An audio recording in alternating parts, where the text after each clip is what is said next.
Walter Hyatt was one of the most creative souls to come out of the Austin music scene over the last 2 decades. Although he was born and raised in Spartanburg, South Carolina, and spent his last years in Nashville, he represented the best spirit of Austin. He was an artist with a personal vision, original style, and artistic integrity.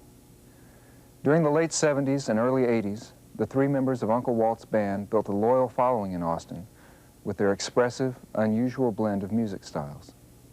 Their songs were street smart, energetic, and honest, and they inspired a lot of younger singer-songwriters like me.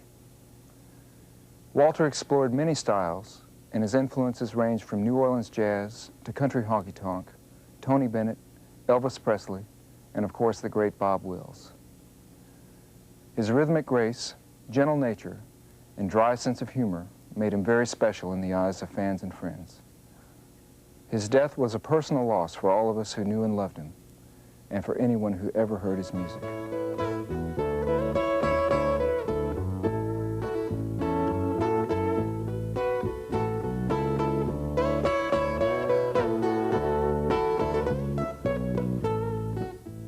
First time I met Walter was when he was in Uncle Walt's band. And it was at a time when Uncle Walt's, anytime they set up to play somewhere, it was huge. Today I saw you on the street, I caught you staring at your feet. Yes, I'm aware the times are tough. Tomorrow's no uncertain thing, though you don't know what it will bring. You know it ain't gonna bring enough. Willis Ramsey had apparently ran into Uncle Walt's band in Nashville and persuaded them to move to Austin. And the way he described them to me was, he said, it's the bluegrass Beatles. The music, starting with the 3-part vocal harmony, the incredible instrumental arrangements, the vocal blends of Champ and Walter and David were just truly unique. It'll never be put together again. At our first lunch, we were listening to Django Reinhardt and Stephen Grappelli, Duke Ellington, Uncle Walt's band, many others. But that music was laced in from the very first day. They had incredible harmonies, and when they sang together, it was really magic. You always felt like you had gotten to drop in on a night that, you know, in time and history that could never be repeated. It was so incredible. But I'd have friends in from Houston or Dallas, and about 3/4 of the way through an Uncle Walt's band show, or a Walter and Champ show for that matter, they'd look around and they'd go, Steve, do you realize who's here? And, you know, there's Jimmy Dale Gilmore and Tishy Nahosa and Jerry Jeff is back there and Marcia Ball's over there, and sometimes it would be somebody from out of town of great note, and, you know, what are they all doing here? And Lyle, of course, and I said, well, it's their favorite band. From the first time I ever heard their music as a group, Uncle Walt's band music, I was stunned at the sophistication of it, the information, the intelligence they have. We were struggling along with basic R&B and country music, and these guys were just bringing magnificent harmonies. And, you know, we were trying to find any harmony. Uncle Walt's was discarding boring harmonies. Walter was very much an influence on my music because of, like I said, there was a kind of a sophistication in Walter's music, in his melodies and in his chord progressions, that there was a little of that going on in my music before that, you know, from some other influences I had. But with Walter, it became a little more explicit. I became more aware of how much I loved the really complex harmonies and the chord inversions. It's raining down on Houston town. I can't find a friend today. And the sun. The biggest break I've always thought was when I was in high school meeting Walter and getting to play music with him for all those years. People ask me, I'm a songwriter, so when they ask me, who do you listen to, who are your influences? You know, I'll say Dylan and Lennon McCartney and Walter Hyatt. His ballads, both early ballads and later ballads, things like Too Far to Fall and those, you know, they just, you think they're simple when you listen to them, and then you start working out the chords. You start humming the melody and working out the chords, and you realize that they're crafted. Plus, looking at Walter's lyrics, in a book, on a sheet. They read so wonderfully, so many times that you didn't need music. They really are poetry. Our paths kept crossing, and that's just, you know, we just looked at each other, and it sort of was magic. He had a depth and a sensitivity to me as a woman that I felt that, you know, I never felt around a man, you know, someone that just really understood women and the sensitive side. We moved to Nashville after Uncle Walt's band had been broken up for several years. Walter wanted to try to do some things more on the business level with his music, which Austin, you know, you can do a lot of playing there, but there's not the recording, and his daughter Haley being here. Austin couldn't really take him anywhere, you know, because they were really talented, and Walter was really talented as a songwriter that had commercial potential to it, you know. I mean, he could go either way and be a performer, or he wrote songs that had so much character and strength that, you know, it wasn't really about his performance of it. He was very well thought of in that industry. Some of his friends like Lyle and David Ball and others had made it to a level where I think the door was very open for him.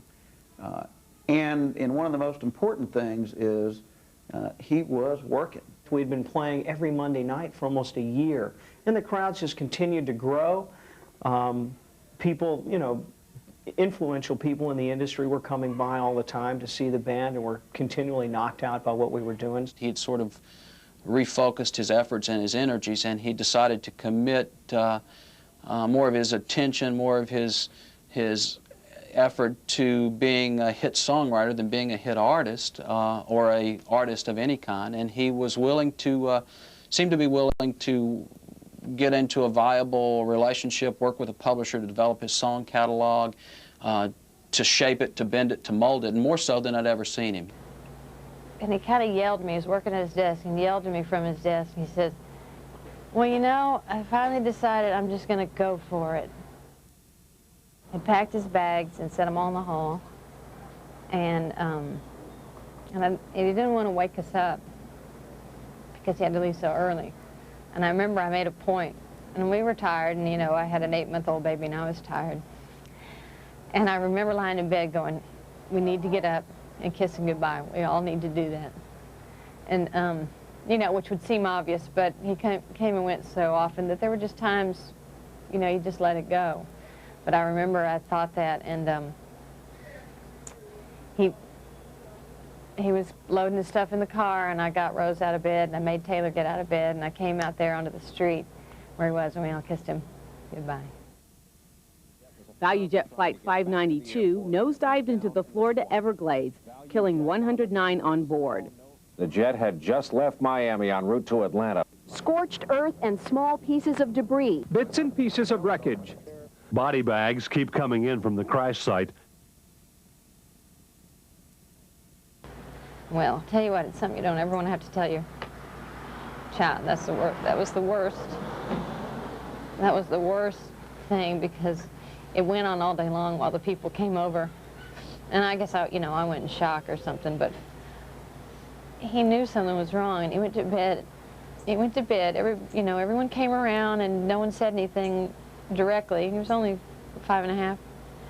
And he went to bed, and he just started crying and crying, and he said, "I'm scared." I said, "Well, I guess I just had to tell you that Daddy's plane went down." I asked various people if they would do something. I didn't know what it was, and then we decided to put together the performances in the auditoriums. And people just wanted to do that so much, too. And everybody had favorite songs. You know, it's very easy to see that by the number of artists that joined in on the tributes to Walter, and how, when I went to see the Ryman Auditorium performance, to see all these major acts, Shelby Lynn and David Ball and Lyle Lovett, all performing songs of his effortlessly. I've had enough lonesome in my education. I don't want to study anymore about a woman and a slamming door. If I want to be blue, I've got enough information. I know about lonesome. Teach me about love. By the river I don't have to worry. I just like to sit and watch the water flow. Delta breeze don't make me wanna hurry. Lord, I'm gonna hurry up and go. Kindly step aside and give him a room, 'cause he's solid gold. He's a chic girl, shaboom. Come on,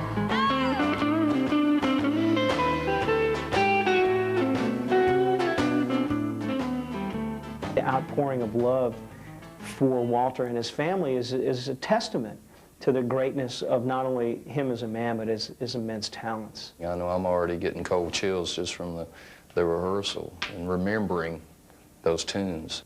Losing Walter, I think, has brought all of this community of musicians a lot closer together, because so many people did love him so much and it just took him for granted because he was here and he was around, you know.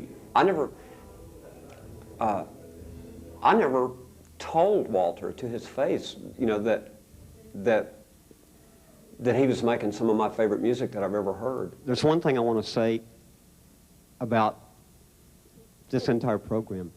Listen to this amazing variety of music. And Walter wrote it all. And not just the variety, but the quality through the whole thing. It's just mind-blowing.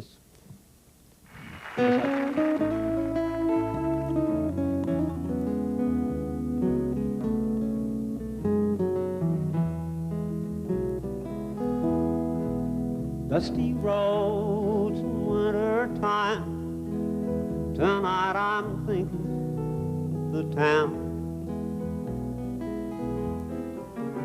Walter and Champ and David gave me essentially a career in about 1974 when I asked them about a song that they did called "In the Night" by Roy Bird that was on their first album, and they looked at me like a dolt and said, "Well, that's Professor Longhair, and he's from Louisiana. You know, he's a piano player. And, here's a direction, Marcia." So. It's called "Are We There Yet, Mama?" highway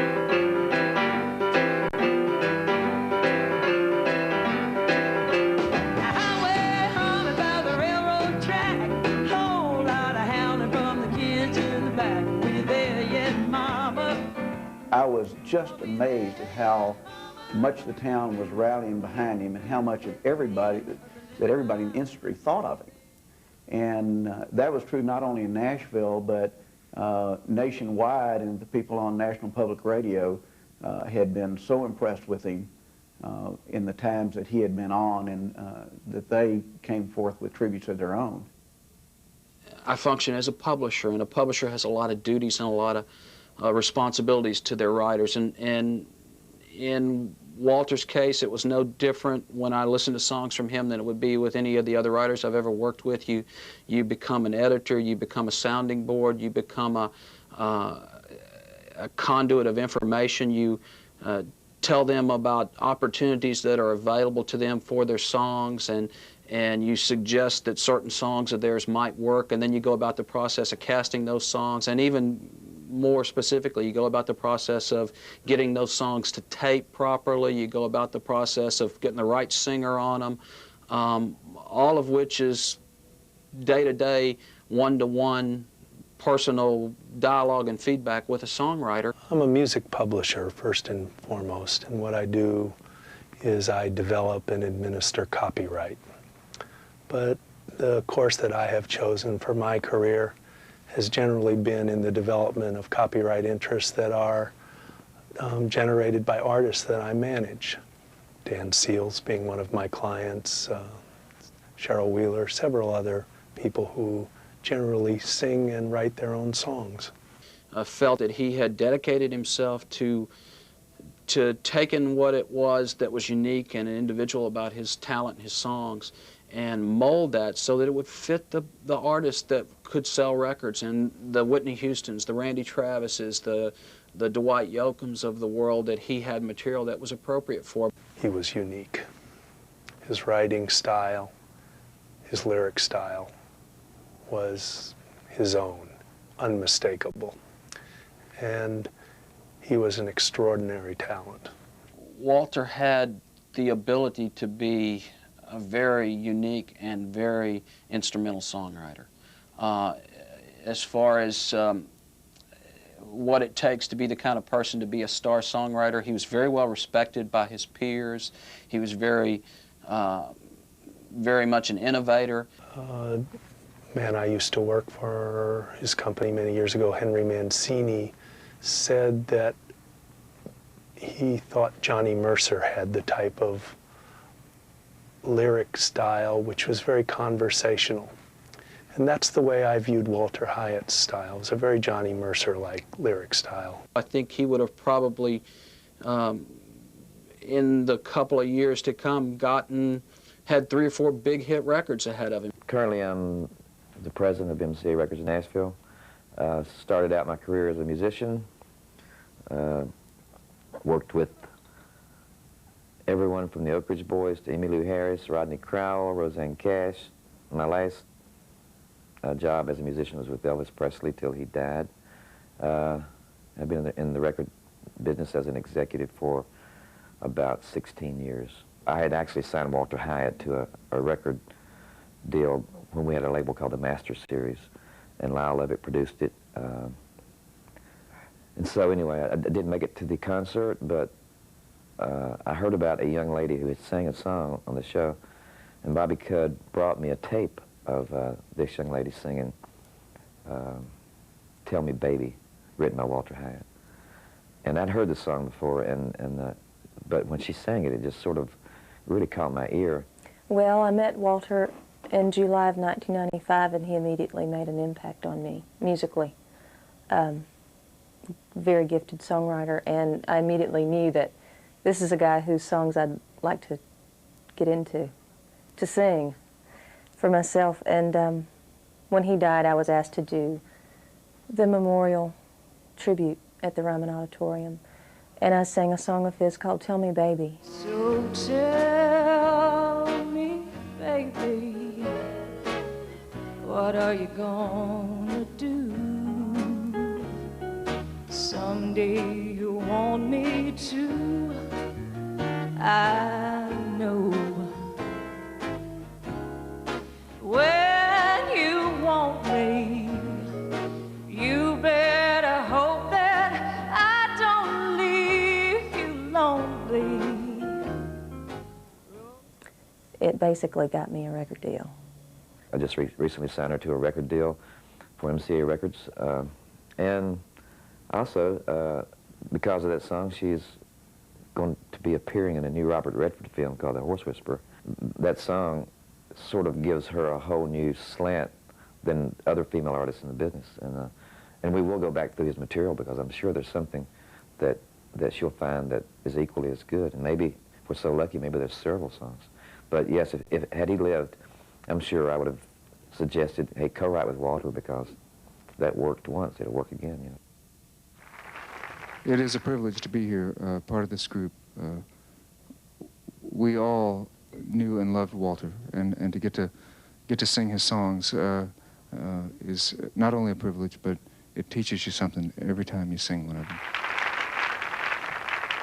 This is a song of Walter's that I'd never heard until this week, and it's sort of a promise, and I think we should hold him to it.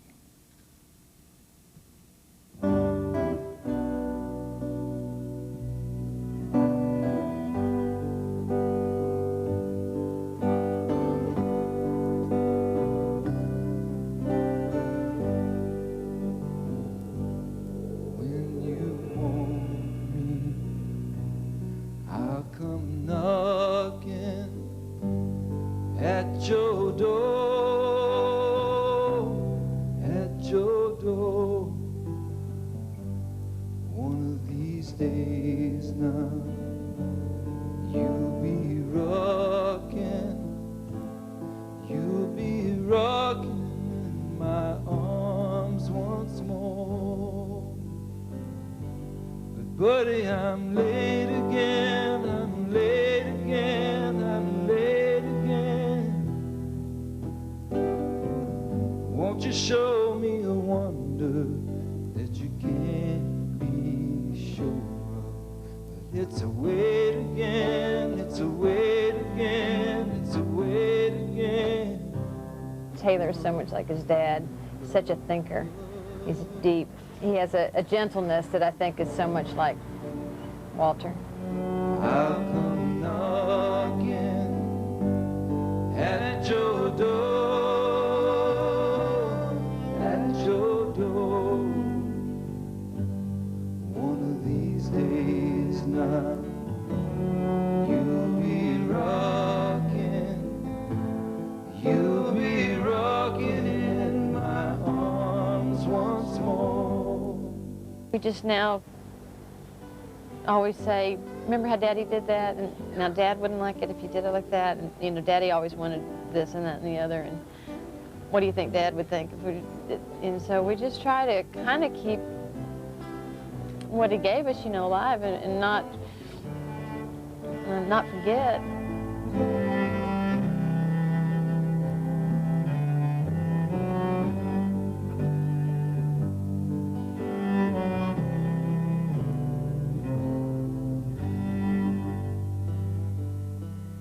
It was Christmas time, it was Easter time, it was summertime. Sail away to your daddy's garden. Now it's winter time, it's a winter time, it's a winter time. And it's much too late to ask your pardon. And you see millions and millions of faces. And I had this really strange thought about what if I saw Walter in the crowd? Because you know you never see him again, but when you see all those faces that you've never seen before, you think anything could happen. I didn't know what I'd say to him, but I had a thought of it, and it was sort of a scare and a comfort that I might ever see his face. But, well, I don't know what I'd say to him. I'd say, I hope you think I'm doing a good job. I want to keep doing music until I learn how to do it good. You'll be rocking in my arms once more.